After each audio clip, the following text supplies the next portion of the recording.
Good morning. Welcome to you in the online class of Prabhudara. In this session today, I will teach you one poem, a legend of the Northland. This poem has been composed by Phoebe Cary. Phoebe Cary. This poem narrates the legend of an old lady who angered Saint Peter because of her greed. Greed, that means lalach. And listened away in the Northland, where the hours of the day are few and the nights are so long in winter that they cannot sleep them through. Legend, angered, that means made angry. Saint Peter, an opposite of Christ, an apostle an apostle of Christ. And away, far away, the hours of the day, the hours of the so away, that means far away. And in this poetry, the poet wants to tell this legend belongs to Northland, and in polar region, like the Northland, the nights are longer and the days are shorter in winter, so they have few hours in the day, and nights are very long there, so people cannot sleep for such long hours. Now, second stanza. In second stanza, where where they harness the swift reindeer to the sledge when it snows, and the children look like bears cub in their funny fury cloths. Yeah, the hours of the day. Then I've already told duration of the day. Few, not many. Harness, fit with harness, and swift also, that is capable of moving at high speed. Reindeer, a deer with large branches, antlers, native to the northern tundra. Sledge, a vehicle or runners for a traveling over snow or ice. It snows, that means when snow fall.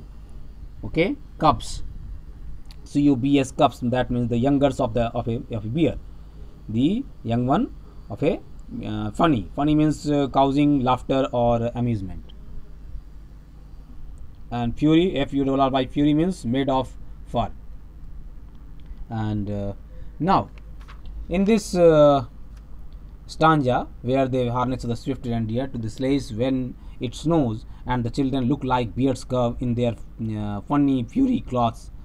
This sledge is the vehicle, especially in this four line, and the children are compared to the beards curve. Snows rhyme with cloths, and they get their sleighs when it snows to be run the reindeer. And again, the poet is telling, Phoebe Cary is telling in the third stanza, they tell them a curious story, and I don't believe 'tis true, and yet you may learn a lesson if I tell the tale of you. Then curious, strange, tell, that means a story. Preaching, that is delivering a religious, not in that stanza. So especially they tell,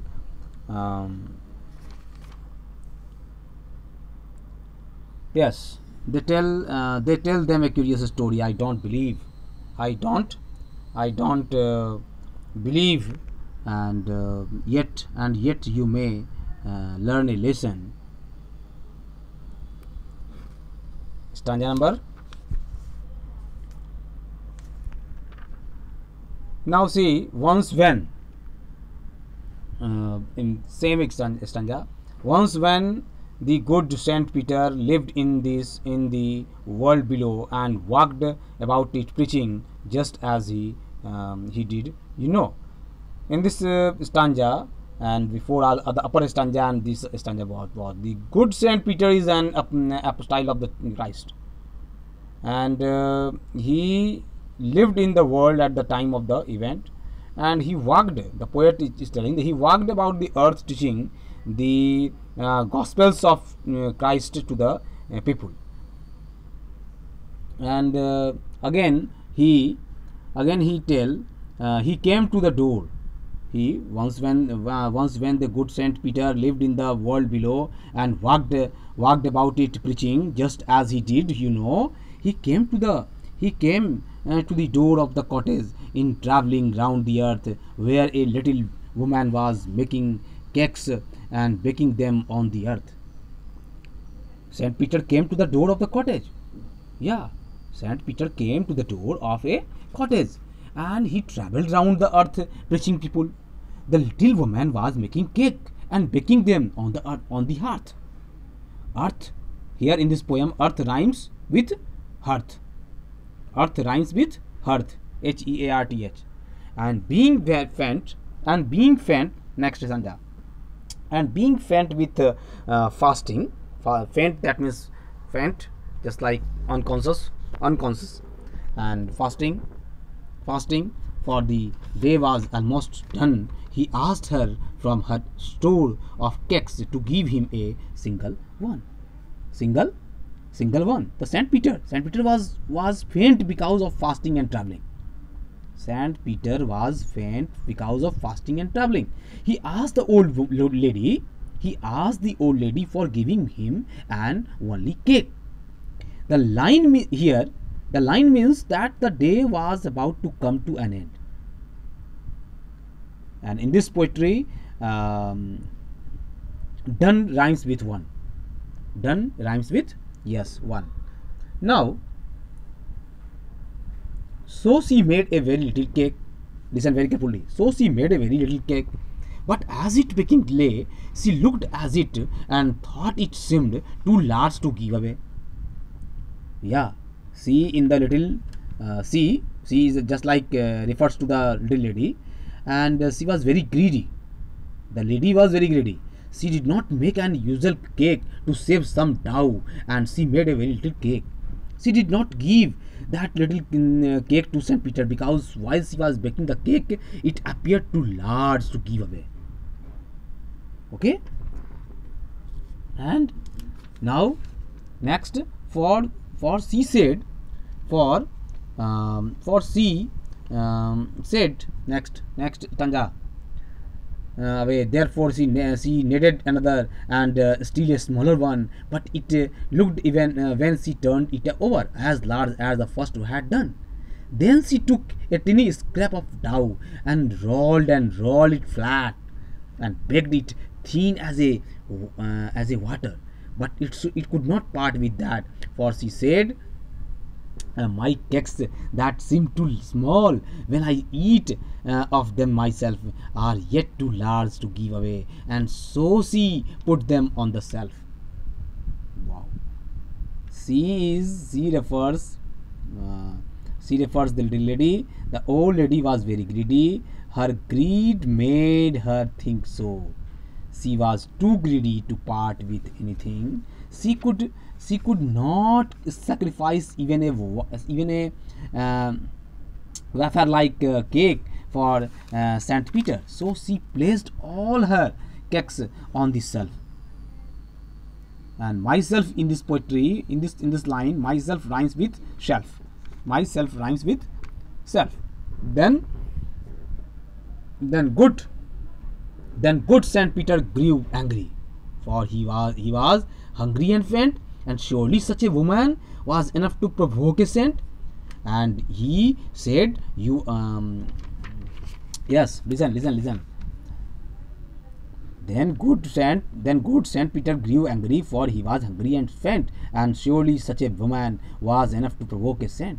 Even a good saint like Saint Peter lost his temper. He was faint with traveling and fasting.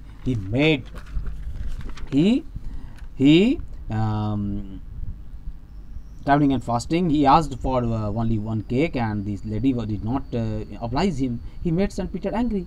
The woman is the little lady. Here in this poem, the woman is the little lady, and the old lady was blind with her greed and selfishness. She did not like to oblige even a saint. She could not part with even a wafer-like cake. Surely her greed and her insulting behavior were enough to provoke even a noble saint like Saint Peter. Now, and he said, you are far too selfish to dwell in a human form, to have both food and shelter and fire to keep you warm. He in these lines, he is Saint Peter and you is the little old lady. She did not deserve to live in human form because she was too greedy and selfish. Yeah, she did not deserve to live in the human form because she was too greedy and selfish. Saint Peter deprived her of the human privilege that is food, shelter, and fire to keep her warm.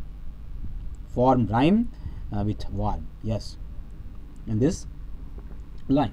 Now you have to see next 10th number stanza. Now you shall build as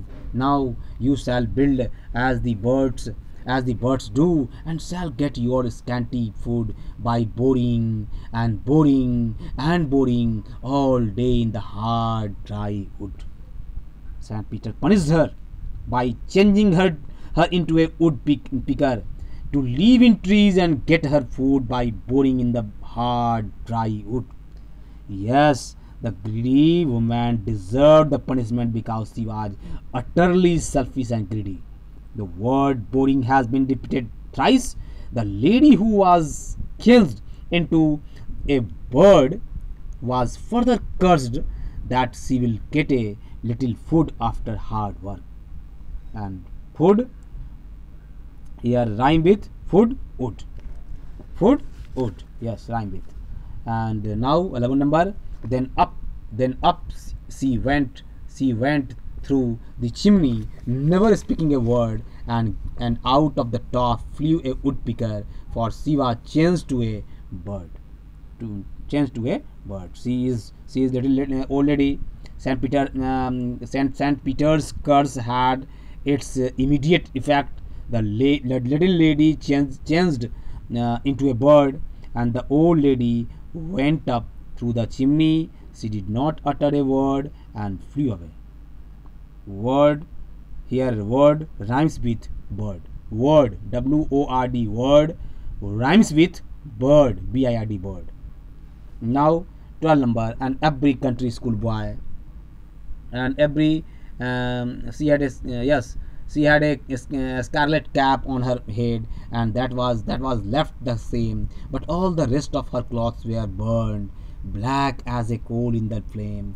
And every country schoolboy has seen her in the wood, where she lives in the where she lives